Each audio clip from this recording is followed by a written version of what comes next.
Welcome to episode 1 of the Fanciest podcast with my co-host Devin, or Cuddly Dragon. I don't know how do you want to go by Cuddly Dragon? Cuddly Dragon, Cuddly Devin. Dragon. All right. Doesn't matter. Doesn't matter. Everybody knows who I am. Yeah. Everyone knows who you are. This is a video I've been putting off for a while now for many reasons, mostly because this is very hard to talk about. My heart is just beating like crazy right now. But I kind of have to. I feel like I have to. And I know some people are like, "Oh, you do whatever you're comfortable with. You know, you don't have to make this video." But at the same time, I get a question at least a couple people asking me every week, "What happened? Where's the podcast?" Either on the YouTube channel or on the podcast channel or Twitter. And that was before I even said anything. It was just because I deleted half of the Tales from Retail videos. And that was over 1 million views gone like that. In fact, I was shocked that it was that many views that just disappeared. But I mean, if you look at my Social Blade, you'll see video views. And then this month, or last month, whenever I did it, it went into negative 1 million something. Because when you privatize or delete videos like I did, it removes them from your total views on YouTube. I didn't know that. But it's pretty obvious that something happened because suddenly all of the Back to the Futon episodes are gone. Half the Tales from Retail stuff is gone. So I thought I would take the first episode of this new podcast because I am officially discontinuing the Back to the Futon podcast because of who I created it with. And I want to completely disassociate everything from him. I want to remove his name from the internet. I want nothing to do with him. And I also want to be honest with you guys of who this person really was that we all thought was just a funny person with a raunchy sense of humor. And it's oh, that Eric, he's, being shitty with women again. I didn't quite know the scale at which that was. It wasn't even just affecting me personally. Come to find out that he had actually been soliciting nudes from fans and sexting fans while in his own committed relationship for years. I didn't know that until recently. I recently had some fans come forward after all of this happened, and they told me, "Hey, I was thinking of telling you, I was thinking of warning you that this is the type of person he is." With a lot of these women, he stopped talking to them once they stopped sending him nudes. So again, he just uses people and then moves on. And, I thought that was just isolated to him not wanting relationships with people, and that he would tell people ahead of time, hey, I'm not looking for a relationship. He just wanted to sleep around. But this also was going on while he was in a relationship and when I was in a relationship. And there's plenty of reason to believe that he might have cheated on his past girlfriend with mine while they were still together. So let me just start out because there's a lot to talk about. And I never want to talk about it again. So if you would please... This is it. This is it. This is the only time I'm ever going to talk about this. If anybody asks me what happened, I'm just going to send this episode. I never, ever want to talk about this again. I want these people completely out of my life because they're just... This is by far the worst relationship I've ever had in my entire life. And this is the 4th time I've been cheated on. And I'm 29. I thought I was fucking done with this because we're not kids anymore, okay? We have adult jobs. We have paid off cars. We're either car payments or we've got rent we got to pay. We have real responsibilities. You think you'd be over this shit after high school, this high school drama bullshit where you think you don't really know what you want and you're fucking around with other people. At least that was what my hope was. And that's why I chose Jay to be the first person that I would finally start actually trusting. But okay, real quick, I need a drink of water. It's okay, man. You've been doing all the talking so far. It's understandable. Okay. Okay, I'm going to start because, like I said, this is so much. I'm going to start with how I found out. Now, how I found out started about 3 months ago because I went to Texas Roadhouse with Jay, Bell, and Eric. And something about that specific night got something going in my brain. I mean, I had always not really trusted Eric, but I never thought he was capable of something like this. I had always not really liked how close they were as friends. I always thought it was a little bit too much, but I trusted that she would tell me the truth if something was actually amiss. So we went to dinner, and it was kind of normal. He seemed a little bit weird, and then we went back home. He didn't come with us, and that night, as I was going to bed, I woke up at like 3 a.m, and I was drenched in sweat. And I normally have these gut feelings whenever I've been in these relationships. I have a voice in my head that tells me that something might not be right. And for the entire time I've been with Jay, or when I was with Jay, I had that feeling a lot, but it was never strong enough to get past that point where I was just going to check her phone. I didn't want to be that guy anymore because I'd been that guy in the past, and yes, I had been right so many times, but I wanted to trust her. I wanted to believe her, and I knew that if I didn't trust her, then why should I be with her in the first place? But that particular night, I had a voice that I swear to God was not my own voice, screaming, like it was like loud and clear, check that phone. And that's so strange to me because it didn't sound like the normal internal dialogue that we have. Like, you have your own voice in your head. Like you'll be thinking about things. Oh yeah. Sometimes it tells you things.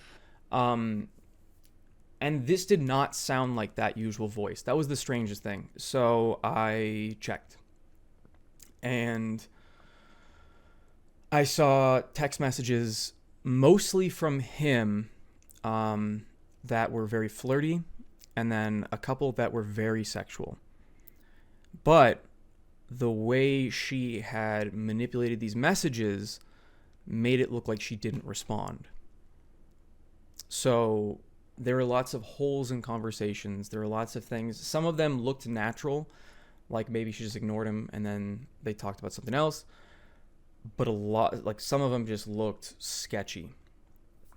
A lot of deleted messages. Yes, and I regret my next action, which was to immediately confront her.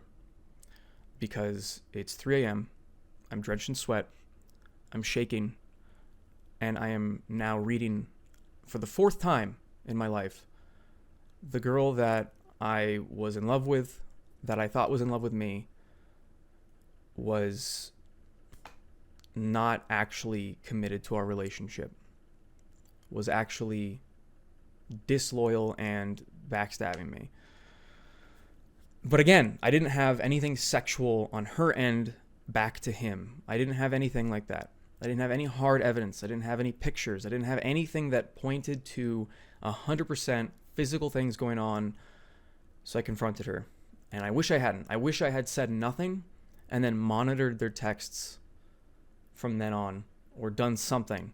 Because I confronted her. She told me that nothing happened between them, that he was flirty, and then it graduated to sexual comments, but she didn't want to ruin our friendship, and she didn't want to not be his friend anymore because she really did enjoy having him as a friend overall, except for that. And I guess I just kind of bought it. Like, I wanted to believe her so badly because I just could not see her doing this to me, because I'd been through this so many different times. I had told her about it at the very beginning of our relationship, what I'd been through, and I have, ever since like the first time I've been cheated on, I tell people when I first start dating them, if you want to fuck somebody else, Leave me. No hard feelings. I'll feel like shit, but I'll get over it. If you cheat on me and you don't tell me and I find out later and you string me along, I'm going to feel so much worse. It is so much more painful because it means you've been dedicating time to a relationship that was not going to go anywhere. It wasn't real. As soon as that person cheats, that relationship is dead. And everything after that is just a lie. So I was hoping that she was being honest with me.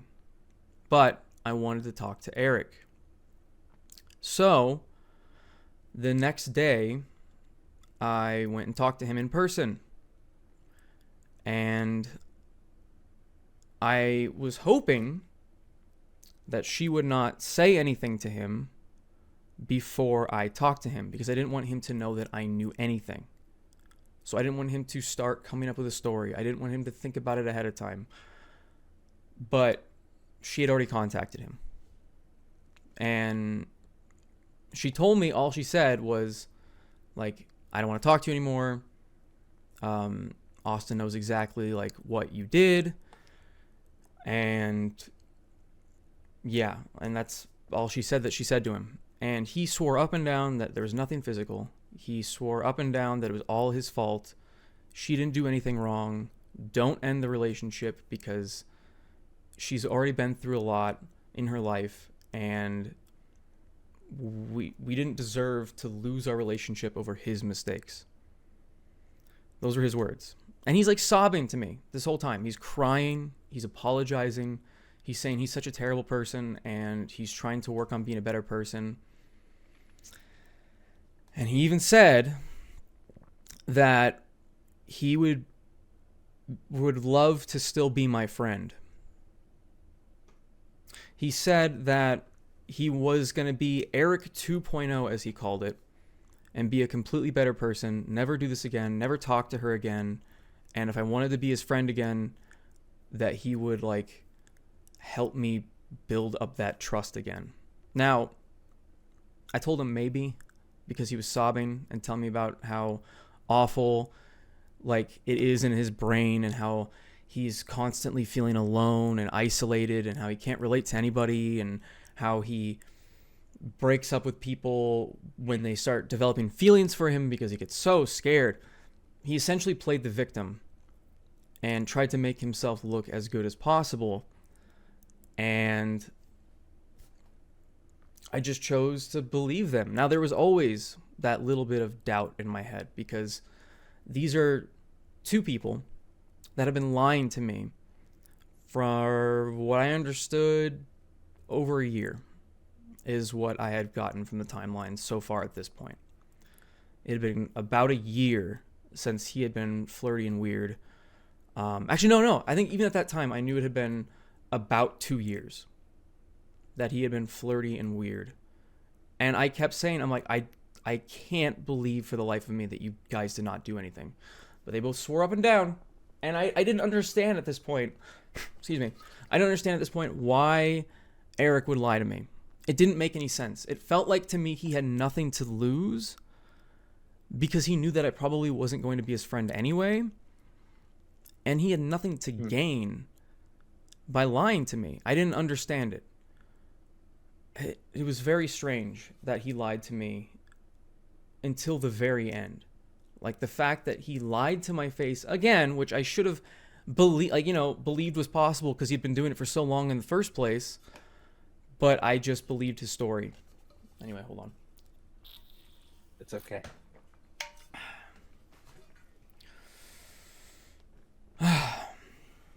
This is a lot. Yeah. Yeah. Okay. Flash forward 2 months later. I was no longer really talking to Eric. He like occasionally messaged me about like random stuff. I was just trying to be civil. I was trying to be friendly. I wasn't being mean. Throughout all of this, I was not mean to either of them. And I'm not a violent person, even after all of this. Like, I've never hit anyone, ever. Good. And, I mean, I never will. I mean, like, if I were to, I would have at this point. Like, like, what else would push somebody to do that besides this? Anyway, so 2 months later, after that happened, and I had been trying to rebuild that trust with Jay, and we had gone to Disney. It was such a great time. It was so much fun. At Disney, she came up with the idea to have a threesome with her friend Belle. Have I told you this part yet, or is this new information? This is new to me, All right, bro. well, now we're gonna get reactions. That was new. Yeah, you're like, what do you say? Yeah, I was like, wait a minute, what? Yeah, so while we were at Disney, she started floating the idea that we include Belle in our relationship as like a friends with benefits situation. And at one point she had floated the idea that maybe even like another girlfriend, like we would have like a girlfriend collectively as a couple. So like an open relationship? No, like kind a of deal? like a throuple type thing. Like a threesome relationship. Interesting. Yeah. And I was like, All right. like I've never Very interesting. yeah, it's something that like everyone like thinks about a threesome. Like everyone's like, oh, that would be like an interesting thing. You know, like everyone like thinks about what it would be like. But I never thought it would actually happen because it's just messy. And when it comes to sex, I'm a very emotional person. I can't just sleep with a random person. I just can't, because I'm going to develop emotions for that person like that. Like if I didn't already have feelings for them, which I have to actually. I already have to have feelings for the person before I sleep with them. Like I have to know them. I have to have been talking to them for a while. I can't just randomly sleep with somebody. I just can't do it. It's weird to me. It's a foreign concept. I know that's like a thing in our society now, and it has been for a very long time, that people are just okay with that. And I'm not judging anybody out there. If you're like that, that's fine, as long as you are out in the open and honest in the very beginning with whoever you're sleeping with, that is your intention, is just to like sleep with them and that's it, like a one night stand. But I can't do that. So I've never thought that a threesome would actually happen. But throughout the course of this Disney trip, where it's essentially, we're in California for like a week, and it was like the whole time it was like living in like Fantasyland, because I mean, it's Disneyland. Like I'd never been to Disneyland before. I've been to Disney World, but it's different, and there's a lot of like different rides, and I'm like re-experiencing childhood nostalgia. So I'm like riding this like high of dopamine and like happiness, and she talked me into it. So I was like, sure, when we get back, we'll talk to her about it. She had already sent her like a text message after I said, like, after I agreed to it. And Very interesting. then Belle agreed to it. So Very interesting. yeah, when we got back, Belle was watching the house, and it was like a little bit like awkward. It was like a weird tension, because like it's like one thing over text, Yeah. and then another thing in person. And it's funny though, because I wasn't really feeling awkward about it. Like the only person that was feeling awkward was Jay, which should have been a little bit of a red flag there. And I'll get to why in a little bit. But yeah, Belle and I were like, yeah, we talked about this now for like days. Like I was mentally preparing for this. And now that we were there, she was like kind of being weird about it. So we're like, okay, maybe we won't go through with it. Maybe we won't. But Jay was like, you can still like sleep in our bed tonight. You know, we'll see what happens. So the threesome did happen. It did happen. And there were like a couple speed bumps in the whole thing, because again, I was under the impression that Jay wanted this to like lead to part of our relationship, and then she had changed her mind to just being like a friends with benefits thing, and I wasn't on the same page. So like I got a little awkward at one point, but we got over it, and a couple more times we had threesomes, and it was fine. And then Jay just started like mentally deteriorating. Like she was just mad about every little thing. She was like incredibly depressed out of nowhere. She was insecure, like all these different things that I was worried about would happen in the first place. and why I didn't want to have a threesome in a relationship that I wanted to, I mean, I was planning on marrying her. And I'd said that so many times, like in so many podcast episodes. I always said she was the one. And so I didn't want to risk that. That's why, I mean, we had to talk about it before she convinced me to do this, because I didn't want to risk that relationship, because I'm like, this is what I want for the long haul. I mean, she had decorated this house with me. We moved into a house specifically for that reason, because at some point we wanted to live just together. And then at some point we were going to get married. That was the whole plan. And so she's just kind of just being an awful person to both me and especially Belle. Like, she was just being cruel. Like, it was really messed up the way she was treating her. I mean, Belle was already going through a hard time because she had recently, broken up with her boyfriend of like 2 years. They'd been friends for 9 years, and she was struggling to like not get back with him because she knew that relationship was toxic. She was trying to move on, and she was like dating some other people on Tinder. And it was just, she was like going through a rough time. And so whenever like Belle was like breaking down and crying or just like having a bad day, Jay would just like completely brush her off and just ignore her or get frustrated that she's getting depressed. And I would have to like, I didn't want to worry about Jay thinking that Belle and I were going to do anything without her, because we didn't want her to feel uncomfortable. We didn't want her to have to worry about that, because I hate that feeling. I hate it. Mm-hmm. And so I was trying to like to not be too close, but like I was already her friend at this point, because I mean, she'd been living with us for a while. We hung out all the time as like a group, and we'd already become like pretty good friends. And then after the threesome thing started happening, we're like, oh, well, now we can be closer friends, and we don't really have to feel like Jay is going to worry, because why would we do anything? We're already all doing something. So we were able to like text and like just talk about stuff. Like, we were able to become closer friends and hang out, just us, and go off and like do stuff. And it was fine, because we knew like, hey, we know the boundary is set. We know what's going on here, and we were fine just being friends. Well, after being treated like shit for like a couple of weeks, and me getting treated like shit for a couple of weeks, Jay had to work that day. Belle and I were off. And I was fixing the door to the garage because it wasn't closing correctly. And Belle was just sitting there on her phone, and I'm fixing it. And she just goes, look, I have to tell you this. I originally did not want to be your friend, because I knew what was going on and I couldn't tell you. But now that I'm your friend, I know who you are as a person, and I see that you're a good guy. You're nice. You're taking care of both of us right now when we're both going through a hard time. And I can't keep this from you anymore. And she basically just said, Jay has slept with Eric. And in fact, she didn't even say that at first. She was building up to it. She started with, so do you think anything happened between them? And I was like, I don't have hard evidence. I honestly just have to take their word.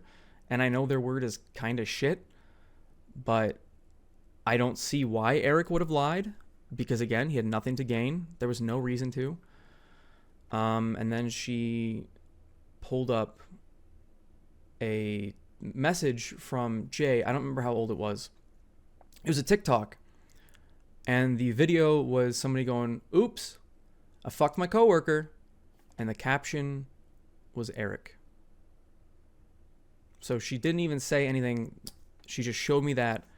And I'm like, well, that's kind of damning. And she's like, yeah, because that's what happened. And she was struggling to tell me because she knew the ramifications. She knew that she was going to probably lose Jay as a friend. She knew that it was going to cause drama in her workplace. She thought that I might not be her friend anymore because she didn't tell me for a very long time. But honestly, I forgive her for that because, A, if she hadn't told me, I'd still be with Jay right now. I would still be in a lie. And then I'd be wasting even more of my time, my energy, and emotions into somebody that had decided 2 years ago that they didn't want to be with me. And so after I got this information from Belle, I just sat on the floor and I didn't really know how to react. I didn't start crying right away or anything. I just kind of felt empty inside. I just felt sick. I was incredibly disappointed. I think that was the number one thing, was just disappointment. I thought I had found my person. I thought I had found... Oh, fuck. Yeah. I get it, man. I mean, I've been in the same situation. I told you before. It's not fun, so yeah, I get it, dude. You were probably just in like a spot where you were trying to like absorb all the information, take in what happened, and just like you had the concrete evidence, so it was all just like hitting you, you know? And the thing is, she also gave me this fun little detail that the first time they slept together was on my birthday. Yikes. So, if they couldn't already put more salt in the wound, they not only had sex, they did it on my birthday, in my house, in our bed. So obviously I don't have that bed anymore. I threw away all the sheets. I threw away all the pillows. Good on you. Like, I got rid of literally everything from that bedroom, basically, and just started from scratch.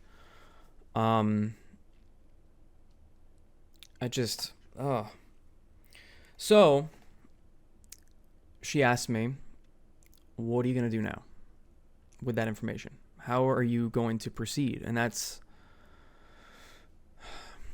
I could have gone another route. I could have, but actually, no, I couldn't have. There was no monitoring the situation this time. There was no any of that because I had already confronted them the first time. So she would have been on guard. So I decided to just confront her immediately because I already knew the relationship was done. I mean, that's it. Like, when you do something like that, it's dead. It's over. And I told her that from the very beginning. Like, literally the only thing you can't do is cheat on me. Everything else you can work out in a relationship. Everything else. You can talk out your problems. You can talk out everything. But not that. Because that's the number one break of trust. And when you break trust, especially like that, especially for that long, there's nothing you can do to save that relationship. And I would urge anyone out there, if you are in a relationship right now where your partner has cheated on you, they're going to do it again, or they already are. Once they do... Once a cheater, always a cheater. And that's the thing. She had told me... I'm kind of going out of order here. I'm sorry. It's okay. The thing is she had told me very early on in our relationship, and I thought this was like a sign that I could trust her. This was a sign of honesty, opening up to me and telling me something that she knew that could end the relationship right away, was the fact that she had cheated on people in the past. She wanted to be open. She's like, I'm not that person anymore. I don't want to be that person anymore. And she's like, I really, really like you, and I don't want to fuck this up. There's no reason why I'd want to screw this up, so I would never do that to you. She's like, I've seen how much that has affected you, and I don't want to make it worse. Because she knew my past history. She knew that I'd been cheated on before. So did Eric. Eric's seen me in all of these different times. He's seen me at my lowest. He's seen how heartbroken I am after being cheated on, after being ghosted, after going through horrible things in relationships. He has seen my rock bottom. And yet he was still okay with inflicting that upon me himself. So I should have taken that as a red flag in the beginning, that because she had cheated in the past, that she was just going to do it again. And there's going to be a lot of people out there, they're going to disagree with me. But most people don't change. It's the thing about change, especially something like that, is that it requires a lot of work.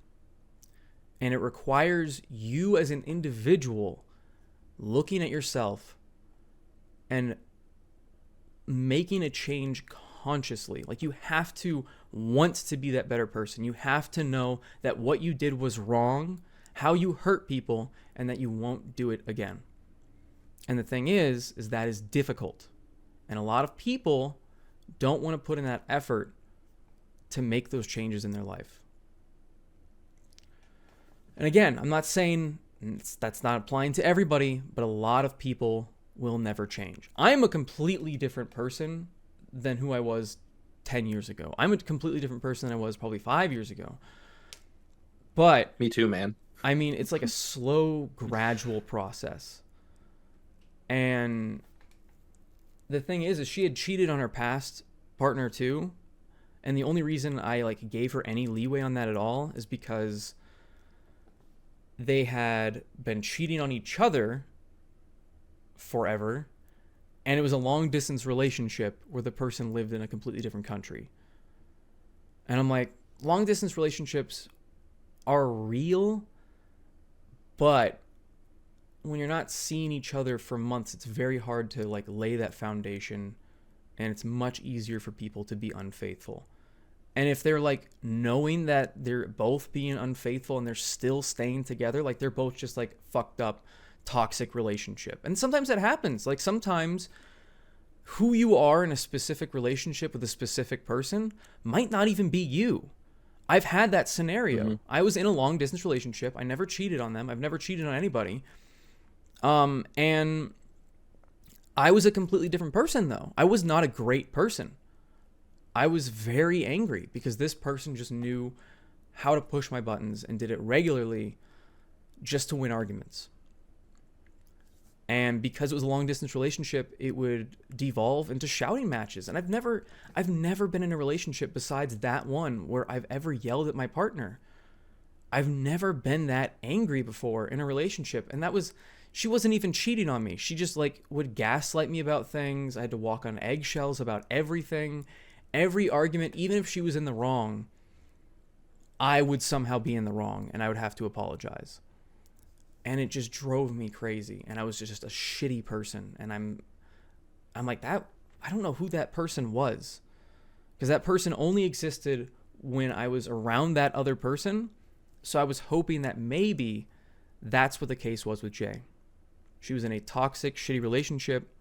Maybe she has changed. So anyway, back to confronting Jay after that long tangent. But you guys should be used to this by now if you've watched Back to the Futon. I confronted her when she came back on her lunch break because Belle and I had not gone anywhere yet. Funny enough, was it that day? No. Okay, no, that was a different day. So I was helping her move out, like completely, of the last place that she was living because it just wasn't working out. Like, it was a smaller place. They had all these weird rules. The neighbors were like trying to get her in trouble for living there. Like, she had just moved out of here. She moved in there, and then she had to move out again. So we hadn't gone and done that yet, but we're about to. So I just decided to wait for her to come home on her lunch break, and we went outside, and I gave her one more chance to tell me the truth. I said, look, I've been talking with Eric, and I want to sit you both down and have a discussion. I want to talk it out. because I still feel like I don't have the full picture here.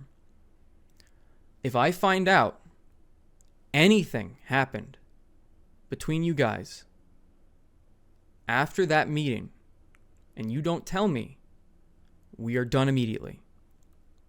So is there anything that you have to tell me that you left out? Is there anything that could have happened between you two? And she looked me dead in the eyes and just said no. So I was like, I can't believe you're still lying to me. I gave you one more chance to at least talk about it more, maybe see if there's something salvageable, but you just lied to me after I told you, if you lie to me now, we are done immediately. And I told her that Eric told me everything, because I knew if I told her that Belle had told me, then she would just go, oh, well, Belle just wants to get with you. She just wants to break us apart. Even though Belle and I were just friends and we were completely fine with being friends, and neither of us knew that we were going to wind up dating later. That didn't even cross our minds. In fact, like I said, Belle thought that as soon as she told me that I wasn't going to want anything to do with her, she thought that she was going to lose Jay. She thought she was going to have to probably move stores or quit her job and find somewhere else to work. And I just wanted to make sure that if Belle wanted to be friends with Jay still, she could. Because I wanted to respect the fact that Belle was the only person that was honest with me. And I want to stress again, if it was not for Belle, I would still be in that dead lie of a relationship. Because all of the evidence was deleted. All of it. They both deleted all of their text messages. And they even deleted it from like the recently deleted folder. Like they deleted their messages. And even though everybody else in the salon knew, by the way, everybody knew whenever I came in for a haircut, whenever Eric came in for a haircut, they knew everything. But there's this horrible habit that people have where they don't want to get involved. And because of that, I would have never found out unless Belle had told me, because I had zero evidence. So I told her that Eric told me everything, and then I got more details out of her. I got even more. And I told her I had to think about it. I had to think about everything because I'm still trying to process everything at this point. I mean, I was kind of hoping that Belle lied to me. I was hoping that she was just trying to get with me, that she was just making this up. That would be great. But I had Jay confirm it. It was all true. So the rest of that day happened. I mean, I can remember that day almost completely. Helped Belle with moving all of her stuff out. Helped her move all the stuff in here. And then when Jay got home, we talked for a bit, and I still, like, I should have just left her immediately, but I was like shell shocked. Like I couldn't completely figure out that this was reality and that this was still going on and that this is what happened. Because again, this is the person that I was planning on marrying. We had just come back from one of the best vacations ever. We had just come back from like one of the best concerts I'd ever been to. And I was having a hard time believing it. So I didn't kick her out that night. The next day, I was at work and I finally got the rest of the story. I got every single detail. So, when she started working at Amazon with Eric, he started out just complimenting her, and then it escalated to flirting. And then it started getting sexual with comments. And then apparently whenever she was feeling depressed, like throughout this entire 2 years, she would just start sexting him. At one point, while we were still living at Adams, fuck, it's so hard to talk about this. I was. You need a break? No, I just want to like rip the Band-Aid off. I want to get through this shit, and then Okay. I want to talk about like literally anything else. Okay. Do what you need to do. I need to take a drink of water real quick. It's okay, man. I'm here for you, big dog. So, apparently the first sexual incident that happened between them was when I was in the shower. Like I was still in the fucking house. I was still there. And she blew him. While I was there in the fucking shower. Now there are two versions of this story that I have gotten. And neither of these people have any fucking credibility. So I don't know who to believe. And both sound equally plausible because they're both terrible people. Jay's side of the story is that when I went into the shower, Eric came into our room and said, like, basically like, come on, let's go to my room. And she said no. And he said, well, come on, let's go. And then she said no. And then he grabbed her by the arm and dragged her in to his bedroom, pushed her down on her knees, and then she did it. That's her side. And her side she stuck to so much that she supposedly filed a police report after, like, she told me everything. Like, after it was all out in the open. So she filed a police report now 2 years after this happened. That's useful. But she supposedly went through the police report process and said that that very first time was assault. Eric's side of the story is that she put the dog away so he wouldn't make any noise, went into his room, started teasing him, and then blew him. I could believe either, because when I confronted Eric about all of these things that I knew everything, he again played the victim. Oh, I was just a terrible person. I couldn't control myself. I was this, that, and the other thing. And I told him about what Jay said he did. And then he told me his side. And then he told me this, like it was supposed to make him look like a better person. This was like his example of him being a great guy. Was that he's like, oh, and I'm so good now that I was hanging out with this girl and she thanked me for not pushing her into doing anything that she wasn't comfortable with. That's his example of being an amazing person. That is being a basic human being. And the fact that this is him being a better person makes me wonder if he has assaulted people. Because if he thinks that not pushing someone past their comfort zone is somehow out of the ordinary and like this great thing that, oh, I'm so proud of you for not raping someone. Good job. You didn't assault someone. That doesn't make any sense to me. That's like a crazy person is telling me, oh, I didn't assault someone today. That boggles my mind that he thought that that was like an example of how he's a good person now.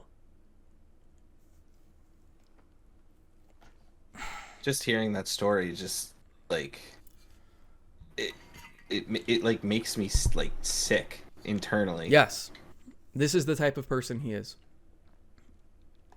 And even if that's not true, he still did all of this behind my back. This still happened. Mm-hmm. Like, I guess she had like blown him like multiple times, and then the first time they had sex, apparently, was last year on my birthday.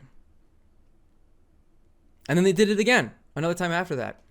Now the thing is, what's crazy, and love must make you blind, because it apparently everybody else thought this was so fucking obvious that something was going on between them. And again, like I said, I had confronted her dozens of times, saying like, is anything going on with Eric? Like let me know. I will not be mad at you if you tell me that he's flirting with you. Like, I'm not going to get upset with you because that's not your fault. I will deal with it. I will talk with him, and that'll be the end of it. That's all she had to do. And instead, she still sticking to this story, and maybe it's true because she does have a childhood, like she has childhood trauma. Really awful things happened to her when she was a child. So she said that Eric scared her, and she just went along with whatever he wanted because she was scared. And the person that assaulted her as a kid, she didn't say anything back then and still treated that person like a father figure even after those things were going on because of a trauma response. So she said it was the same thing with Eric. Now, that doesn't add up for so many reasons. Because, I mean, even when I saw those text messages, one of the text messages I saw from her that was very suspicious, and I should have just left her immediately after reading, was, "I'm home alone, and I wish you could be here. Sad face." Why would you give a shit if you're home alone? Unless you're going to do something. So she claimed that first, like the ongoing like sexualization of her and everything like that. By the way, Eric's a messed up individual for knowing her past history and then immediately sexualizing her, because he probably saw her as an easy target. He saw a person that he wanted to sleep with, so he did. He didn't care who she was dating. He didn't care about our 8 years of friendship. He wanted to get what he wanted. And that's the same thing for Jay too. They're both, I don't want to like call names here, but like this is sociopathic behavior where you only care about yourself. It's at least narcissism. She wanted, she loved the extra attention that Eric was providing. Eric purchased nudes from her. Eric paid her for nudes. And she sent them. She also sent them sometimes for free, just because she liked the way that he reacted more than the way I reacted. The way I reacted to her nudes was not good enough. So she needed that extra person to tell her how gorgeous and sexy she is. I somehow wasn't enough, even though I always put her first over everybody.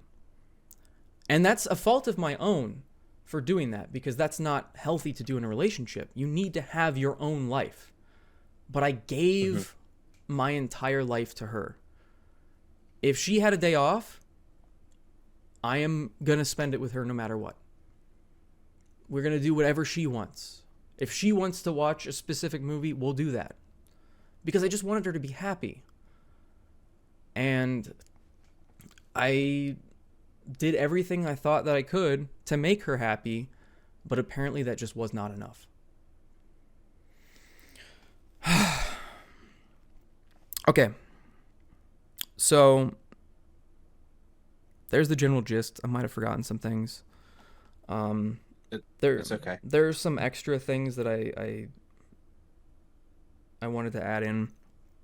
So remember how I said that apparently she had only told him that I knew? Well, she admitted that she prepped him. She told him not to say anything. She told Belle not to say anything. As soon as I found out texts the first time, she confronted Belle and said, "You know nothing. Don't you dare tell him, or we're not friends anymore." And I know I'm interrupting, but um I kind of feel like that since there was the level of preparation that I'm trying to think of how to word this right. Since there was that level of preparation that like they were she was definitely way more guilty, Yes. you Oh, know? yes. 100%. She's 100% guilty. 100%. Like it just sounds so bad. Like this is a lot. This is a But yeah, lot. sorry. This is a lot. Hmm. This is the worst thing I've ever been through, by far. I never thought I would go through more than my second ex, who was cheating on me the entire relationship with her gay best friend. What? Yeah, because they were fuck buddies because he wasn't quite sure about his sexuality. So he was just experimenting with her. Okay. And they didn't stop being fuck buddies once we got together. So she was sneaking around the entire time. And she also made up fake siblings that never existed. She made up fake past childhood trauma. She made up seeing her brother that doesn't exist kill himself in front of her. She made up horrible medical surgeries that she had to go through as a child Why? because she was a pathological liar and a narcissist. Yeah, that sounds like She likes the attention. And there's a lot of people like this. And the thing is, what was strange about her is the fact that she didn't have childhood trauma. She didn't have a broken home. Her parents weren't divorced. Her parents didn't beat her. She just making shit up. She just to make wanted, shit up. yes, she just wanted to be special. She hated that she didn't have all those things. She wanted to feel unique. And that was the reason she did it. I never thought I would meet or have to deal with somebody like this ever again. Because It's the level of preparation that she did, like that just yes. it's like Yes, and the number of things that she did to essentially like give me a false sense of security. The number of times I woke up in a panic because I had a nightmare about her cheating on me with Eric. Like, my gut instinct is fucking crazy. I mean, it happened multiple times before I found those texts, and I still resisted checking that phone because I wanted to trust her. Instead, I woke her up and just sought comfort and support and reassurance. And every time she held me in her arms as I am crying, telling me that nothing is happening between them. And what's even more fucked up is that there are so many podcasts, it's not in them, because I cut it out because I always thought it was fucking weird, that Eric would just like bring up like what would happen if Jay and I broke up.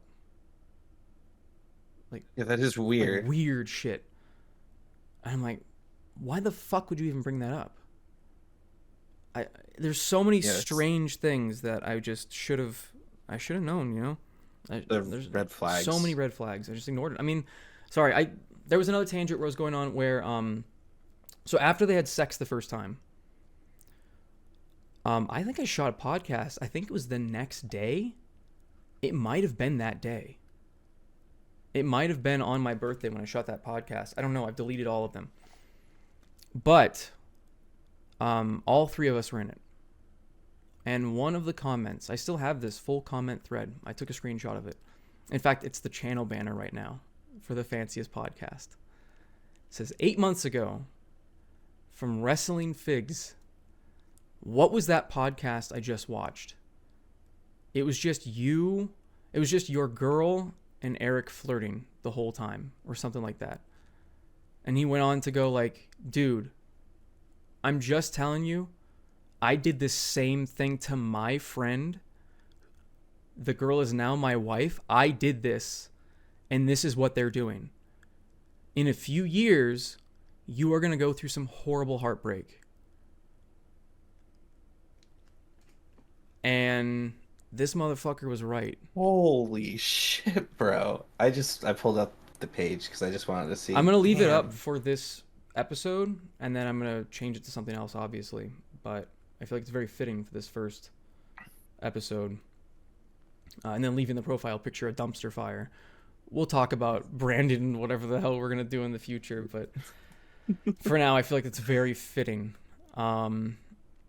But yeah, Yeah, like holy. this guy was spot on. And the thing is, and another red flag, Eric and Jay both responded to this guy. There was like a whole conversation. And they basically were like, well, so guys and girls, can't be friends? Have you never had a female friend before? What? Oh, so a guy and a girl just can't exist on the internet without you thinking they're together? It's pretty defensive over a random internet comment.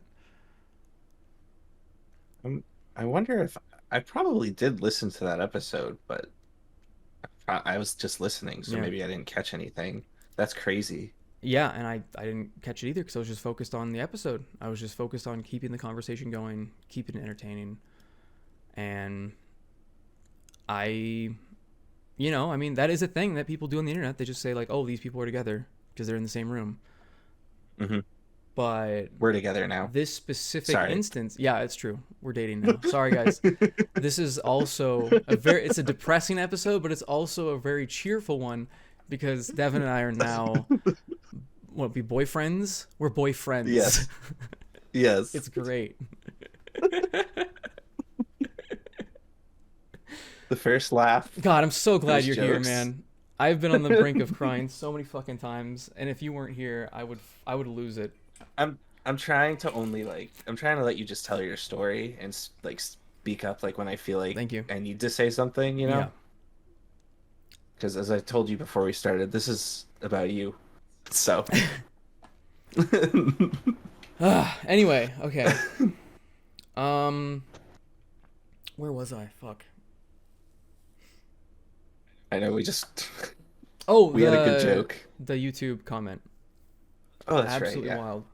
And okay, so the reason that that's so crazy is because that means that that episode was filmed, even though it came out in September. It was just late. I just took forever to put it up. That was filmed right after the first time they had sex. Oh. Okay. So there's probably a reason why they're acting differently. And it's very interesting that this specific person, hey, if you're watching this episode, comment down below, ding ding ding, you're the fucking winner. Wrestling Figs 3093. Yeah. You've called it. You nailed it.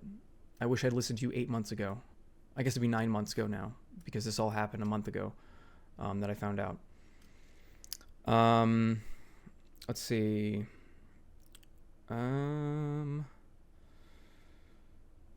Oh, God. The thing is, okay, no, I'll get to that. I'll get to the more recent stuff because this story somehow just continues to happen. It just continues to unfold. Even after I'm not talking to her anymore, even after I've cut her out of my life, both of them, it does not matter. She is still trying to find ways to get to me. So I've just completely blocked her on Twitter because I knew that she was trying to get to me. And I'm like, I don't know, I'm looking at this in the first place. Like, it's just like, I mean, I get it. I've been there before, bro. and I'm like, I'm never going to get with her again. What am I doing? I'm just torturing myself. Mm-hmm. So I finally blocked her and everything. I'm like, I don't want to look anymore. I don't care what she's doing. But I'll get to that. So other things that I've learned. I guess I covered most of these. I covered that it was on my birthday. I covered the accusation of sexual assault, which I'm starting to believe she didn't actually go through the police report because you're supposed to get a phone call. They're supposed to call everybody that was close to the situation. I think she was a bigger part of it, and she Oh, was just using yes. sexual assault Yes. as like a cover. Yes, they are Like, and it's the level of preparation again so that much. it makes me inclined to believe that. Oh, sorry. That reminds me. Okay, you said that before, and then I went on a different tangent, and then I got lost again. I'm coming back to this false sense of security. I didn't suggest that we should do Life 360, which is that thing where you like track people on your phone wherever they are. Mhm. But she wanted to be on it for like safety reasons, and I'm like, okay, sure, whatever, that's fine. I don't care if you know where I'm at. You're gonna see me going back and forth between here and work, whatever. It's fine. But I think she did that to just make me not think that anything could happen because I could see her on the phone. And another thing that was a red flag that I should have picked up on was that Eric was very upset that we had Life 360. Why? What's the matter to him? Right? I mean, I know now, but Yeah. Like he phrased it as like I can't, like that's like a privacy thing. Like I can't believe you guys are just doing that. Whereas it was like now it's more difficult for me to like fuck your girlfriend without you knowing because you can track wherever she is. Anyway, it didn't matter. They still did, my own fucking house. Oh, I also learned this morning. I learned from Belle today. because it came up because we saw a movie last night that was fucking terrible. It's called No Hard Feelings. It's about a 32-year-old woman that is paid to date a 19-year-old because his parents want him to get out of his shell before he goes to college. So essentially, a 32-year-old prostitute for this 19-year-old like awkward kid. That's the movie premise. And it starts, the main character is like has ghosted a bunch of people, and like she keeps running into people that she's ghosted. So she's just an awful piece of shit. And I'm like, I already hate this character. It doesn't matter what happens now. She could be hit by a car for all I care. It doesn't matter. She's a terrible person. She's just ruining people's lives left and right. We're seeing this. But instead, it's supposed to be like, it's a quirky, messed up character. And then she sees the ad because she needs a car to Uber to like pay off of like the tax on her house, so like the bank doesn't take it away. So it's like, oh, I hope this person doesn't lose their house. Oh no, I care about this character.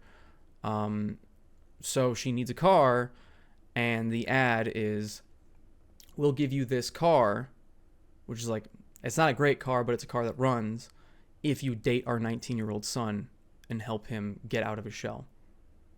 So she's like, I am willing to fuck this 19-year-old to get the car that I need to pay off my house. And I'm like, this is already a very strange premise. Yeah. And then it got even more awkward with like all these like really creepy things that she was doing to like try to sleep with him because she was just trying to like get it over with. But he's just not having it. He's like not interested in having sex with her because he does not sleep with people he does not know. And he's trying to make that clear, but she just keeps trying. And I kept thinking, if this was a 32-year-old man that was trying to sleep with a 19-year-old girl, and she kept saying no, this would not be a comedy. This would not be funny. And I'm like, as a person that didn't really want to when I was 17 with the first person I was dating, and they emotionally manipulated me into sleeping with them, just like this character, I didn't find it very funny. I'm like, this happens, believe it or not. Yeah. Guys also need to provide consent. I know this is shocking to Hollywood, but that is a thing. Anyway, so that was already pretty triggering. And then there's this scene where he finds out that she is being paid by his parents to date him. Like he storms away from the table. He doesn't tell them what's going wrong. She comes into the room, like, is everything all right? They sit down on the bed, and he goes, look, just tell me the truth. Just please tell me the truth. Is there anything I should know? And those were my exact words to Jay multiple times. And just like Jay, the main character who you're supposed to root for lied to this kid. And I'm like, fuck. This is a terrible movie. Fuck this movie. Like, if this is supposed to be the person that we're sympathetic for, this is why society sucks and why there's so many cheaters. Like, this movie. So because I got super triggered, like, it just, like, it brought everything back. And I was talking with Belle, and she was talking about, like, how people at work, like, talk shit. And I was like, did Jay ever talk shit about me? And she's like, yeah.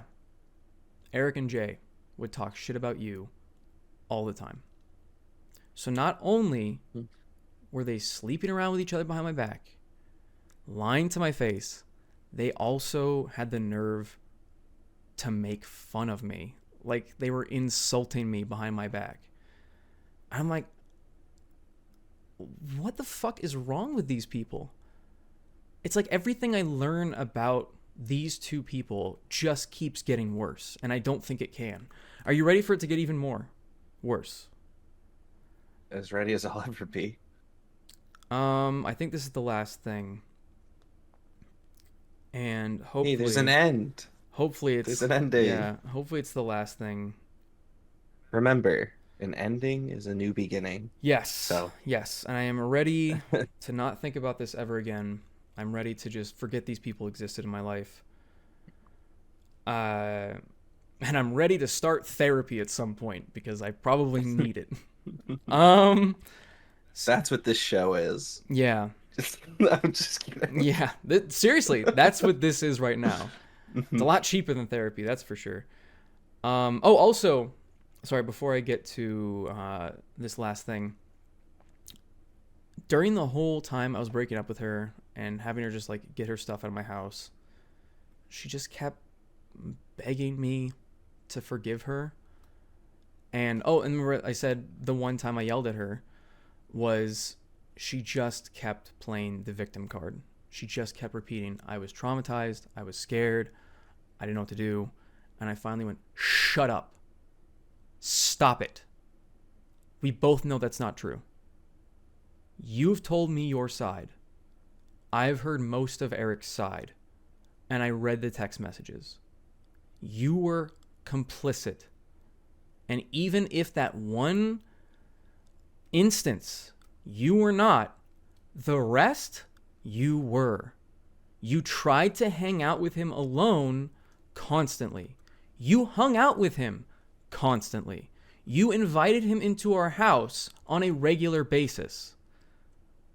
You were not afraid of this person. You keep saying this, but this is not what a person like this would do. It doesn't make any sense. You wanted to go to a concert, just you and him. How would you be afraid of that person? If you were going to be in a car with them by yourself, an hour and a half away in Phoenix, that doesn't make any sense. At night, yes, you're afraid of this person. You're so sad that you're home alone and that this person that you're afraid of can't come over. You're so afraid of this person that you had him come over when you were home alone and fucked him. Doesn't sound like fear to me.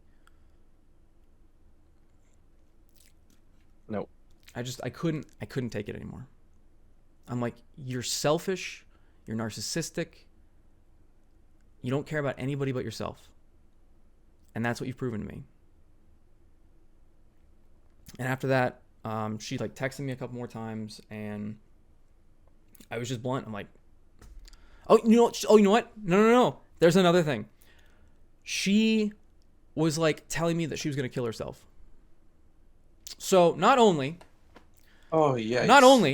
did she make me feel terrible by cheating on me for 2 years, not only did she make me feel terrible by dragging out the whole process and constantly trying to convince me to stay with her, not only did she try to play the victim card, now she's making me feel like shit because I have to talk to her because it feels like I'm talking her down from a ledge. And I I can't believe that she was doing that. Like, she was telling me, like, there's no reason to live. There was no, like, without you, I'm nothing. It doesn't matter. And now that I'm looking at the date at which she said that, it's even more fucked up because she was already on Tinder. 2 weeks after we broke up, she was on Tinder. And this leads to the last thing that I can remember until something else pops into my head. She tried to get to me by matching with one of my friends and old coworkers on Tinder. And she hung out with this person for weeks.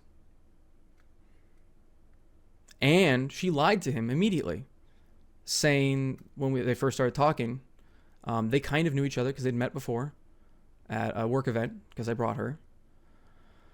And she said that we'd been broken up for a while. Already a lie, because it had been 2 weeks. And that it was mutual. And that I had just lost interest in her. And that's the reason we broke up. That's what she was telling him. But I love it. It always gets worse for me. Because this guy's a piece of shit. So I was like, hey man, like, you're my friend. Obviously, like I don't want to be with her again. I'm trying to get over her. But please don't sleep with my ex. Because I know this guy. He has slept with hundreds of people. Half of them prostitutes. Sometimes participated in orgies. Just got done dating a 58-year-old. Like, currently sleeping with apparently 9 other women through rotation. Like, this guy fucks everything that moves. According to him. Who knows how much I can actually believe of this guy. A lot of people that talk a big game are just making it up. Mm-hmm. But if that's really who he is, then it makes sense why he's acting like this. And he just flat out refused to say that he was not going to sleep with her. So I was like, okay, well, I'm not going to talk to you anymore. You're obviously not my friend. Mm-hmm. So I just cut him out of my life too. So... And she was trying to get to me. She even said, I have the tweet saved. What she tweeted out. Methinks this could be fun, but extremely petty, and create more drama than we need. Let's do it. And it's got the little, like, emoji where it's got, like, the hand, like, giggling. And by the way, this was 2 days after she told me she was going to kill herself. I also have the option of just not saying anything, but there's no fun. So even after she cheated on me for 2 years and threatened suicide to put me through even more anxiety, she pulls that. It's like... I don't understand how these people exist in our society. I just don't. Like, how can you be this kind of person and sleep at night? That's the most baffling thing to me. If I do anything wrong, I have to tell somebody immediately. And I have to apologize and I have to try to make up for it. Otherwise, I can't sleep. I just can't. Like, the guilt will get to me and bad. I completely agree with you. I mean, even when I was a kid... I feel like I'm the same way. Yeah, normal people, normal functioning people should be like that. Mm-hmm. But she has no moral compass. Eric has no moral compass. His example of being a better, changed person was the fact that he didn't sexually assault someone. It's just sad. It's... So... Yeah, I thought 2023 was going to be a lot better. I mean, they still have 2024 is your year. Yeah, I keep saying that every year. 2024 is your year. You're going to dominate 2024. God. You got that? You're going to dominate 2024. That's going to be your year. God, I hope so. I want it to be event-free, man. I want it to be event-free. Shit sucks, dude. just this whole thing. And again, I should have said this in the beginning. Please do not go after Jay. I'm not going to tell you her Twitter for that very reason. I'm not following her on anything. It's not easy to find her because she's got like a weird name. Do not find her on Twitter. Do not harass them. I want to You'll put probably that already out there. do this, but edit that so it's in the beginning of the video, just so you know. I'll put it in the description too. Yeah, I'll put it in the description. I don't want to. I want to keep the flow. I don't want to have any edits. I just want this to go. Okay. Maybe you could put like a subtitle on it. Yeah, that's true. Just something quick, like please don't harass these people. Because I don't want that. I don't. I just want them out of my life. I want this to be done. And the only reason after this, you're done. Done. I'm not talking about it ever again because it is just too painful to relive it. And that's what happens every single time I tell it. I just want to forget. I want to pretend it didn't happen. Just move on. Because there's nothing to learn. The next stage of your life. Yeah. The next chapter. I just want to move on. I want to pretend it didn't happen because when things like this happen, there's really nothing to learn. I didn't do anything to cause her to want to cheat on me. She just did it. So there's like no way I can like, if there was a specific thing, I even asked them.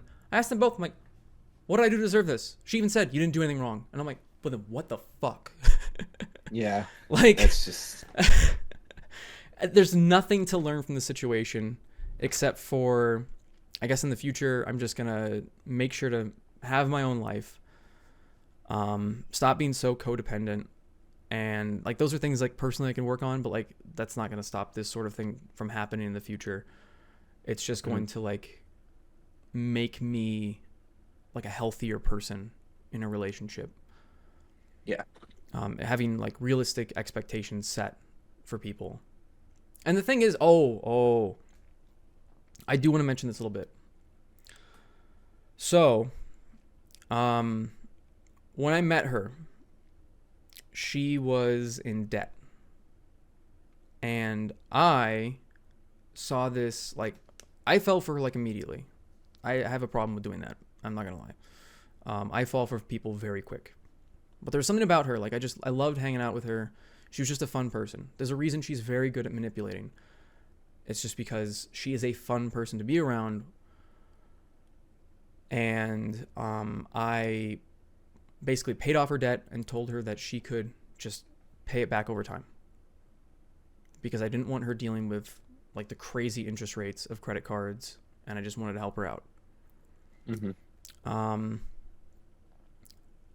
And then later on, I just forgave the debt.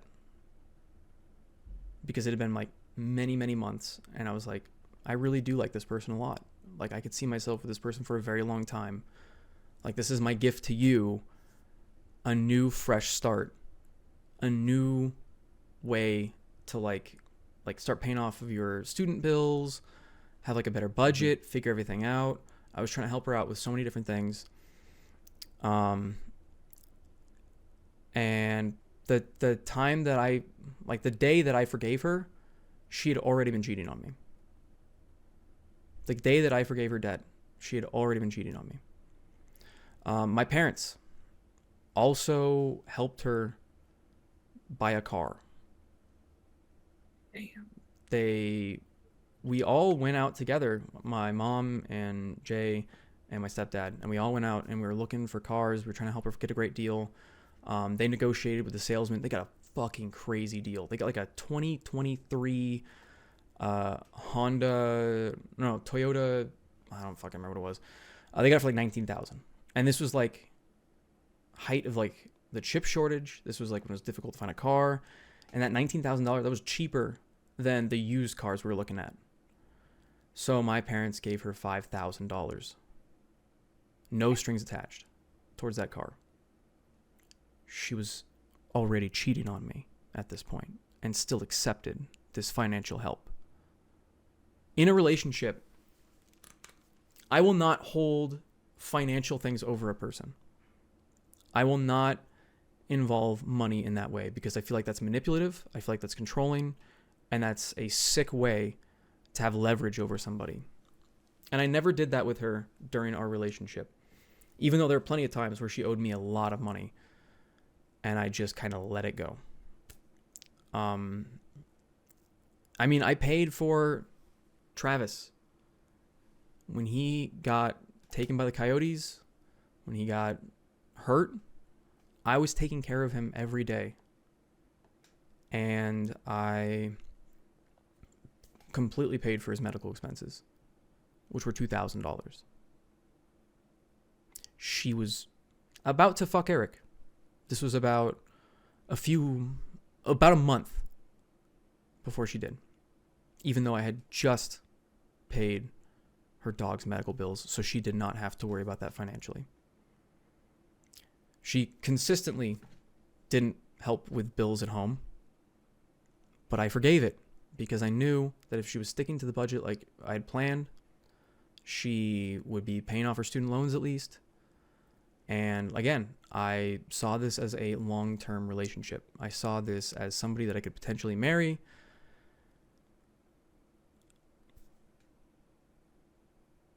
Even after all that, she was still cheating on me the entire time, and she was still able to live life guilt-free despite how much I was helping her financially.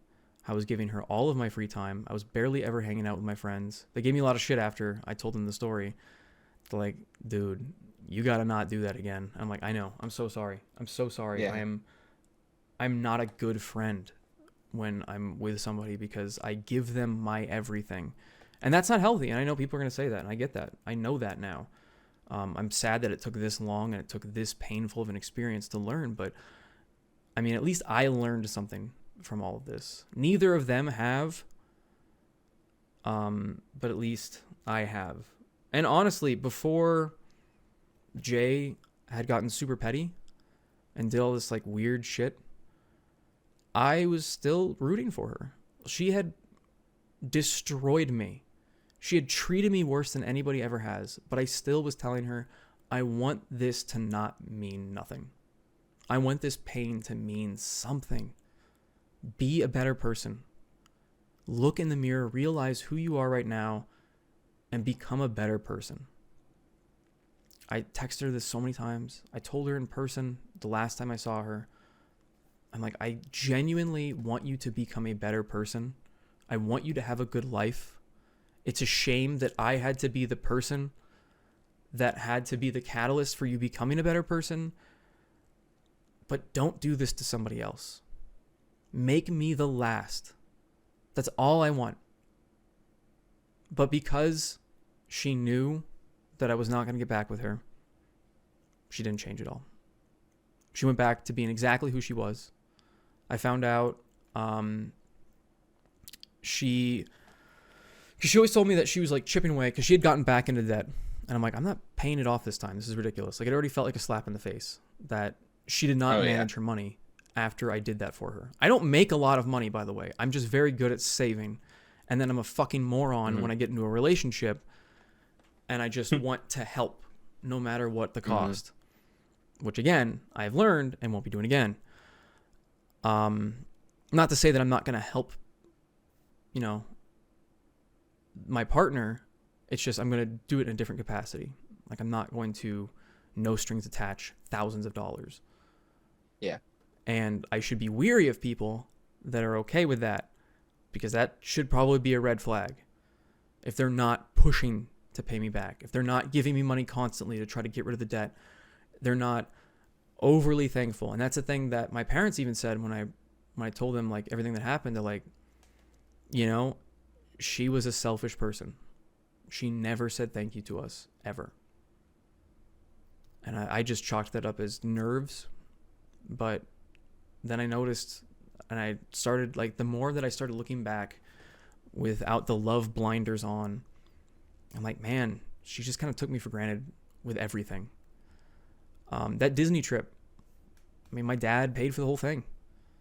I don't think she thanked him once. The whole Disney trip. I mean, I did so much, and my parents did so much, and it was never enough. And she never truly appreciated any of it. And the reason I didn't have a healthy friendship with a lot of people is because she would get incredibly mad at me if she had like a day off or she was home and I was gone for a little bit longer than I said. And I didn't want to go through that. And the way she handled arguments was to just shut down and say nothing and just give me the cold shoulder, say nothing, just walk away and just leave me to just sit in my anxiety about the situation. Like, that's the worst thing you can do to me. I want to talk it out. I want to figure it out. Cutting me out, not talking to me, ignoring me is just so painful to me. Mm-hmm. And she would do it constantly. So the more I looked back at that relationship, the more I'm like, I'm kind of glad that this happened. Because even without the cheating, she's still not a good person. And I told her, I straight up told her, like, you're not a good person. But I want you to become one. I believe that you can change. I believe that this could be enough to finally push you to want to be a better and different person than who you are. And I genuinely believed that until the pettiness, until after she moved out, when she was still friends with Belle, she tried to like stay the night one time. She's like, I'll just be on the couch. It's fine. And I'm like, no, I can't have you there. What are you doing? And she just kept messaging me when she knew I needed space. Like, It's a lot. There's just a lot of things that I look back at and I go, that was not a healthy relationship. Even without the cheating. Like, yes, those are things that could have been fixed though. It would have taken a lot. It would have been a lot of effort, and I would have needed somebody to point out, or at least I needed to come to the conclusion myself that there were things that needed to be fixed in order for the relationship to work. But the happy moments that I had with her, all the good times, blinded out all of those other things that I was now more able to clearly see once I realized who she really was. Damn. Yeah. That's a lot. Yeah. It's So how long did the relationship last? Like, how long was it? a little over 2 years. And how long into it was it when the cheating started? Probably 3 months. Holy shit. That is... I don't have an exact timeline, but it's around the time she started at Amazon. It might have even been a little bit before. I know it definitely was happening when she was living with me and Eric and Adam. But it might have been even sooner. I don't know. Holy smokes. Yeah. That is... Damn. And the thing is, she just expected to get away with the lie. She just expected to keep me after all of this. And I don't understand why you would even want to. Yeah, like, what's the point at that point?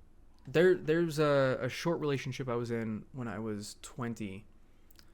And I started getting flirty with a coworker of mine. And I'm like, this is not right. This is fucked up. Like, I have a girlfriend. So I thought about it. And after a couple days, I broke up with her. Because I'm like, I'm not going to cheat on her. I'm just not. Like, I'm never going to be that person. Like, I'm still a piece of shit for what I've done already. Like, just the fact that I emotionally cheated on her and thought about this other person in a different way. I'm like, the fact that I did that, she needs to find someone better because I am not emotionally mature enough to be with her. And another reason why I didn't stay with that girl, and like, she was a great person. Like, there was nothing wrong with her, but she was just so ready to like be married, and I was 20 and I was not at all. Like if I met like a person like that now, it'd be very different because I'm a very different person. But I knew what I was doing was wrong. I felt bad about it, and I immediately broke up with her. So I wish she had just done that for me. So was that about everything? I think so. I can't. Okay. I can't think of anything else. Okay. Remember that this is the end, but it's the start of a new beginning. Yes. So with the fanciest podcast. The fanciest podcast. This is gonna be the fanciest podcast. I think the shtick that I want to do. So fancy. I know. The shtick I want to do after this is I'm gonna have like a tie on, and I'm gonna have like a different. I don't want to do a different tie. That's funny. Like I'll just like wear a tie over whatever the hell I'm wearing. That's funny. It'll be the fanciest, and then I'll try to have the guest, like whoever, like if it's you. I want to do one with Chris Rod. I want to do one with Chris Rod and you. I think that'd be fun. Having like multiple people on the podcast at the same time, I think it could be like really funny. I'm open to it. I'm glad you're open to a threesome. That's good. Oh hell yeah.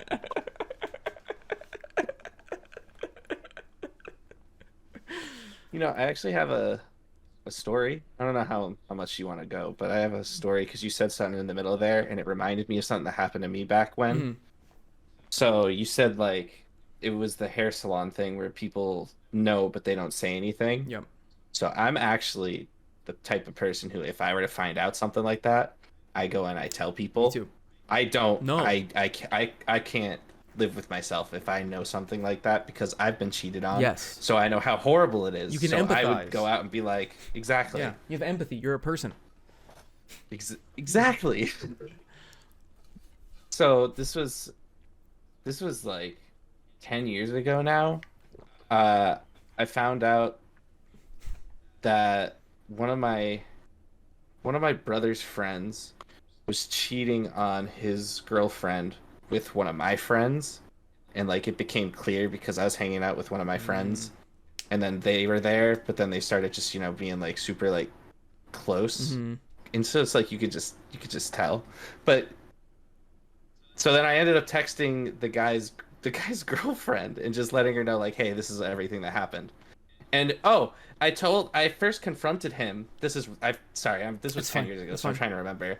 I first confronted him and I was like, hey, that's really messed up. You shouldn't be doing that. Like I sent him messages like over Facebook Messenger. It was like, hey, you shouldn't be doing that. And then he came back like all defending it, like, oh yeah, sorry, like I'll never, like it's not gonna happen anymore. Like just don't tell anybody. Please don't tell my girlfriend or whatever. And then like it was like probably like an hour later, I was like, nah, I got it. so I messaged her and I sent her a message and I was like, hey, like I know you don't know me, we don't know each other at all, but hey, your boyfriend is cheating on you, and if you need to, you can log into my Facebook account and go and see my messages with him, and so you can see yourself. And then she was like, this is weird, but yeah, what's your info? I gave her my info because, you know. Why did you send her screenshots? Why'd you give her your Facebook account? I did give her screenshots to start, but it was like a verification kind of thing. Like, so like she could know that I wasn't faking it. Because I'm a random dude messaging her, dude. So, you know, so yeah, I gave her access to my account and then like, yep. Then they ended up having an argument or whatever. And then the guy, my brother's friend, started threatening me. Of course he did. He's a like, sociopath. He sent me messages and stuff like he was gonna come over and whoop my ass and whatnot. And I remember at the time I was hanging out with two of my buddies, and like I showed them the messages, and they were just like, "Oh yeah, get his ass over." Yeah, I was gonna say, tell him to come over. Like, let's do it. That dude deserves that. Fuck those people, dude. Yeah, people capable of cheating. That's like inhuman. Like I don't understand. Like we're past the point of being animals now. We have the social contract. You either follow the social contract or go fuck yourself and live on like an island or something. It's that easy. Like, I don't know, bro. Yeah, it's just... That's just... Honestly, dude, that's a situation I haven't thought of before until you brought... Like, I haven't thought of in a while. Until you brought up the hair salon thing where it's like, oh, everybody knows, but they don't say anything. It's like, oh yeah, that's right. I've told somebody before. That was the second time where everybody knew. There were a lot of parallels with my like second ex. Like the pathological lying, the like, you know, trying to get away with it forever. And the like just begging at the end. with like she had the same look in her eyes. It was very strange, but like she looked like the way she looked at me was the same look that I got from my second ex, and it was the scariest moment. I was like, fuck, why does this keep happening to me? Why does history have to keep repeating itself? But yeah, my second ex, all of her friends knew. And I was sitting at the dinner table at prom with those people. That's awful. Including the guy that was doing it. Nobody says anything. No. And I will always say something. And I suggest everybody out there say something. Because cheaters, they don't deserve the happiness that they're getting from the person they're with. Because they are not fully committed to the relationship. They've already killed the relationship. The whole relationship is a lie as soon as you cheat. That's it. Completely agree. It's over. There's no coming back from that. Some people can. I can't do that. Because that is a level of trust. It's so easy not to fuck people. I do it every day. Don't have sex with somebody unless they're your partner. And if you're not... It really is that easy. It's so easy. It's so simple. I've done it my whole life. You can too. Me too, man. It's so easy. If you decide you don't want a partner, leave the partner. Yeah. It's so simple. But the thing is a lot of these people, they know that their partner is the best option, usually, especially in my case, because I was providing a house and support emotionally whenever she was depressed. I was always there. Whenever she needed anybody, I was there. Whenever she needed anything, I was there. But like, you ruined it. Like, you're waiting. It's gonna end. There's a doomsday clock as soon as you do it. You're wasting that person's time. There's only this much time that we're alive. Don't make them waste it with the person that doesn't deserve it. If they can't even provide the bare minimum of not fucking other people, they don't deserve to have a partner. Just stay single. Agreed. Go on Tinder. Do whatever you want. No one's gonna care. But as soon as you start hurting people, then you're in the wrong. So if you're out there and you know someone's cheating, tell the other person. It doesn't matter what you think the consequences are. They're not going to be that bad. Everyone talks a big game. No one's actually going to beat you up. And if they try, that's called assault. And they go to jail for it. So it's like a double win. You get punched once. That sucks. But now you have evidence that you've been assaulted. You have a motive because they probably texted you violent messages because they're stupid and they're not, premeditating this thing. They're not trying to figure it out to how to get away with it. You now have a person going to prison. Congratulations. You've won. Like, it's that easy. Yeah. Just the key in life is to be honest. It's that easy. It's so easy. So easy. Like, I don't get it. I couldn't imagine knowing that, like one of my friends or whatever is being cheated on and not say anything, or even like somebody that, as the story I told, like somebody I didn't even know, but like I knew the boyfriend, of course, but still, it's just. And the reason that I have forgiven Belle is because she had everything to lose. She was living here. She was going to lose her house. She had nowhere else to go.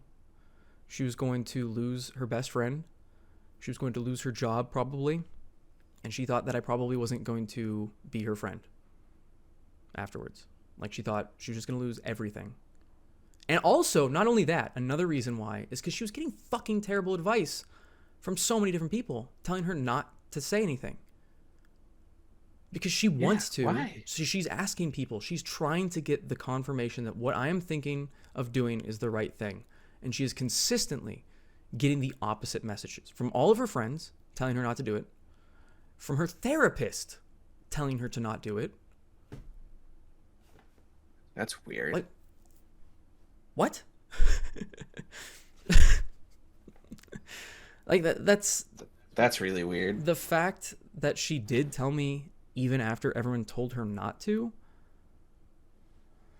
is a miracle, honestly. If everyone was telling you to not do something and it was only going to negatively affect you and you still do it anyway because you feel it's the right thing, like, I can't fault you for it. Hmm. Those are my thoughts. Yeah. Yeah. Just tell, you know, if you know, you gotta say something. Yes. Say something. That's the moral of today's story. Don't If cheat. there is a And moral. then if there is somebody that is cheating that you know, rat them out. Yes. That's They don't deserve the no. secrecy. They don't deserve anything. They deserve no No. happiness No. unless they want to be a Obvious, better person. you know, obvious caveats to everything we've Uh-huh. talked about is like if you're in I, an agreement beforehand that it's an open yeah, well, relationship. that's not cheating then. Yeah, exactly. Yeah. But like I could totally see somebody typing in the comments, "Oh, what if it's an open relationship?" That's not You cheating. know? There's Exactly. a social contract that has been made there. Mhm. That's why our threesome was not cheating. Mhm. Because it was a social contract that we stuck to because we have integrity. Yeah. Just wild. Damn, man. Just it's kind of I feel so much better doing this. Like Hey, I'm glad you feel better. I was feeling really nervous before doing this. I was feeling like sick to my stomach. I almost threw up before this. I had to like so many times before I called. That was the reason why it took so long. And the reason that you're doing it is because they were a part, like a huge part of your channels. Huge part of the channel. It was an entire So- podcast. Exactly. I had So to do it's- this. I didn't want to. I don't like my life being public. That's why I normally don't even have my name out there. I want to keep my private life and my online life completely separate. Mhm. And the only like interaction I have is like podcasts with friends. Mhm.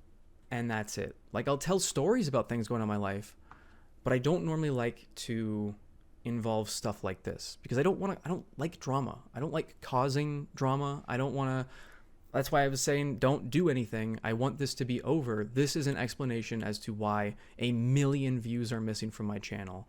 Why, I mean, my viewership after I got rid of those videos, it dropped like 5,000 to 6,000 a month because those were that's content that people can watch over and over and over. People can watch whenever because it's timeless. Both the podcast and the Tales from Retail episodes that I took down. And the fact that I had to get rid of the entire podcast, like there was no saving it. Like the whole thing was created with Eric. It's called Back to the Futon because it was on his goddamn futon. But now even like the memory of that futon is tainted for obvious reasons. Yeah. It's like not even like the name of the podcast could be saved because he even ruined that. Well, the fanciest podcast now. The Fanciest podcast, which I somehow got Fanciest podcast handle on Twitter, which is awesome.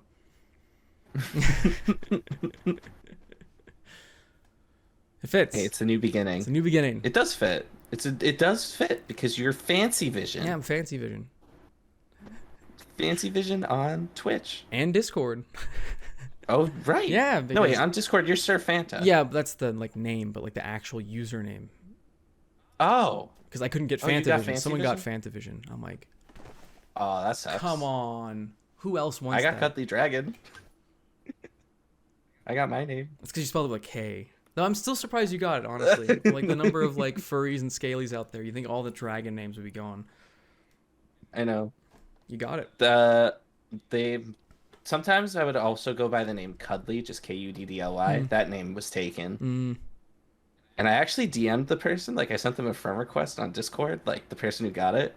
And you wouldn't believe this, dude. They told me that they also go by Cuddly Dragon. I should and have been for years. I should try to message Fantavision. And listen to this, dude. I told them so I just started talking to this person. It's like we're friends now. And your name neighbor. Yeah. And I was like, oh, they were playing World of Warcraft. I was like, oh, you're playing WoW. Cool. I just started playing recently. And I was like, oh, but my name, Cuddly Dragon, was taken on the realm I was playing on. And they were like, what realm? And I was like, oh, Moonguard. And then they sent me a screenshot of their guy on Moonguard who's Cuddly Dragon. And I was like, God with damn a K? It. Yep. Oh my god. That's wild. It was really funny. Fantavision on Twitter is taken by somebody that doesn't have any posts, doesn't have any followers, doesn't have anything. They don't even have a profile picture. I'm like, are you kidding me? Well, isn't Fantavision a It's a game? video game, but the person Okay, that yeah. has the handle on Twitter is non-existent. They just have Well, a dead maybe account. It's just sitting there. maybe it's the company who owns that game. I don't think they And care. they're working on a remaster, They bro. did actually just come out with a new one. Oh, did they? Yeah, they came out with a new Fantavision for the PlayStation VR. That's funny. Everybody told me as soon as it was announced. I'm like, everyone's gonna message me about this. I already know. That's funny. Yeah, like, did you know that this is a game? And I'm like, How come you don't stream that? I'm You waiting should till I stream hit that. 100K. Come on, bro. Just With do it. all my I wanna momentum, see I'm it. gonna hit 100K tomorrow, and then I can stream it 24 hours. Dude, all this current momentum, losing all those views doesn't mean nothing, bro. You're about to hit 100K. No, I'm totally not losing 24-hour subscribers Fantavision every day. stream. It's been like 2 months since I've posted a video. Hey, that's okay. Breaks are good. Yeah, this is Breaks are healthy. my first big break in a very long time. And you've still been streaming. So Yeah, I've been doing that. you're not completely gone. That's true. Still have a connection with the community who chooses to show up there, so that's awesome. Yep. And that was the thing, like, I knew after all this happened, the streams, I was just going to be flooded with questions. And, like, again, that's why I'm making this video, because even up until, like, last week, I was still getting people. I think, no, even this, I think, no, it was last week. Yeah, it was, like, last Thursday. Dude, People were asking. we were playing Left 4 Dead together, or Dead by Daylight. It was one of those games we were playing together. So I'm one of your mods, but I was playing with you, and I kept seeing questions. It's like, man, I really want to delete these, but I'm in game, and it's just like, I wish some other mods would do something. Yeah. And again, it was like, it wasn't really like, I don't know if it's appropriate if I'm deleting it in the first Yeah, place. it's difficult. Yeah. It's, and that's what sucks so much about the situation is, like, most people, like, they go through a breakup or some awful thing, and then that's it. Like, they just have to, like, go through it. They cut those people out of their lives, and they're done. No one, like, the people in their life are asking about it, but there's, like, a limited amount. Yeah. There it's isn't, not like, a an entire live never-ending stream. amount of people that keep popping up going, hey, you know, I just joined Discord just to ask. Do you know people joined the Discord just to ask what happened? Yeah, I saw that. It was like, I was like, what is happening? We haven't gotten, like, any new members in Discord, and then this all happens, and people immediately make an account and go, what happened? I'm not, I don't know if you realized, but I'm not a mod in your server anymore. So, Well, did you leave or something? yeah, because I made my new Cuddly Dragon account. Oh, I need to make remember? a new account. Okay, I'll do that. Yeah, so, but like after all this happened and you told me about it, I remember I was messaging Latte, Light Latte, about it, and I was like, man, I kind of want to delete these messages, but I'm not a moderator anymore. And then she was like, I'm not going to do anything because I'm not Emilium or whatever, like not a dictator. I don't know yeah. what that meant. Yeah, so but yeah. we'll save that for another episode. Okay. Who that I was person gonna is. like, but like, yeah, she said that to me, and I was like, okay, but like, I feel like we should, do something. Yeah, I mean, it was a tricky situation because I knew I had to address it.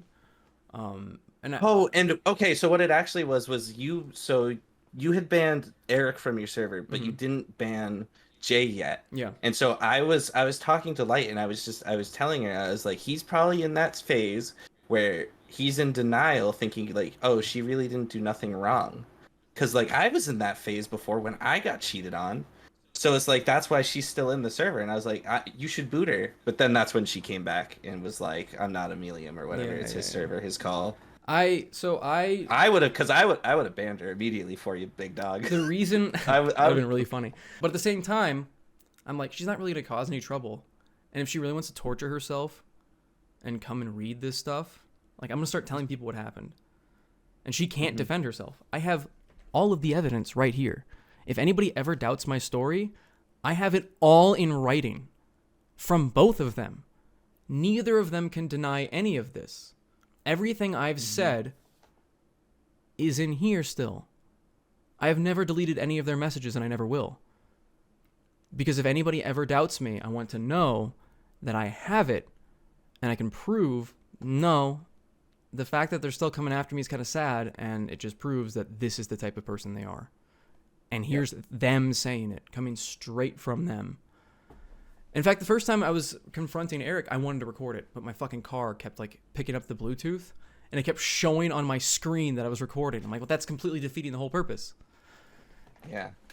But he was prepped anyway and lied through his teeth, so it didn't matter.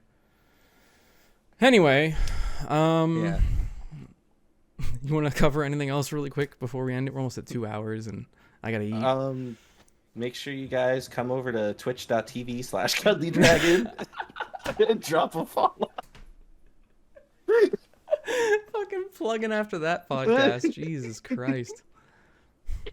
You know, if you come to that Twitch channel, you will not see me, but you will hear me. Yeah. I'm a PNG tuber. PNG I'm a tuber. scaly. Yep. Little dragon avatar. It's really cute. He's a scaly because he knows once he gets bigger, he can make body pillows.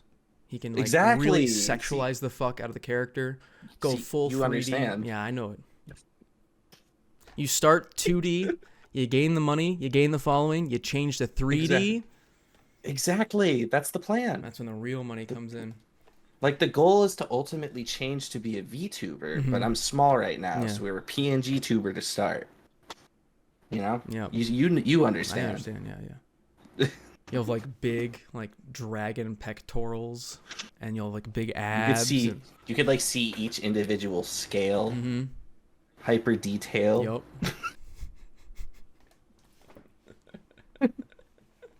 You could have like. But no, I don't have anything else to actually add. Okay. All right. Well.